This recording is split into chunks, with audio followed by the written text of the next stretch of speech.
পশ্চিম ত্রিপুরা জেলা পরিষদের সাধারণ সভা অনুষ্ঠিত হয় মঙ্গলবার। রাজ্য অতিথিশালায় আয়োজিত এই দিনের সভায় উপস্থিত ছিলেন মন্ত্রী টিঙ্কু রায়, পশ্চিম ত্রিপুরা জেলা পরিষদের ভারপ্রাপ্ত সভাধিপতি বিশ্বজিৎ শীল, বিধায়িকা অন্তরা সরকার দেব, বিধায়িকা মীনারানী সরকার সহ অন্যান্যরা।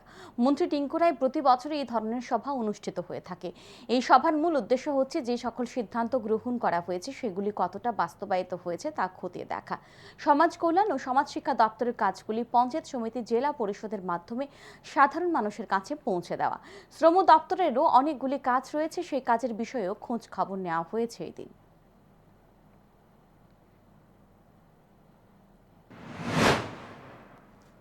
আমাদের জেলা পরিষদের আজকে জেনারেল বডি যে বৈঠক, এই বৈঠক প্রতি বছরই হয়ে থাকে। এই বৈঠকের মূল উদ্দেশ্য হচ্ছে যে সমস্ত সিদ্ধান্ত গ্রহণ করা হয় সেগুলো ইমপ্লিমেন্ট কতটুকু হলো এবং আগামী পরিকল্পনা গ্রহণ করা আমাদের যে সমস্ত কাজ থাকে।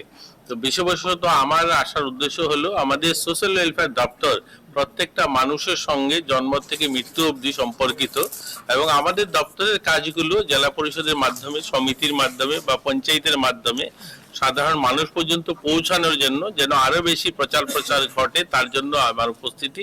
এবং আমাদের শ্রম দপ্তরের অনেকগুলো বেনিফিশিয়ারি স্কিম রয়েছে, সেগুলো নিয়ে আলোচনা হবে, বা অঙ্গনওয়াড়িগুলোকে স্ট্রেনথেন করা, সেগুলোকে সক্ষম অঙ্গনওয়াড়ি তৈরি করা, এই সমস্ত বিষয় নিয়ে আজ মূলত আমাদের বৈঠক। এবং সরকারের সমস্ত লাইন দপ্তর যত রয়েছে সব দপ্তরই উপস্থিত হয়েছে।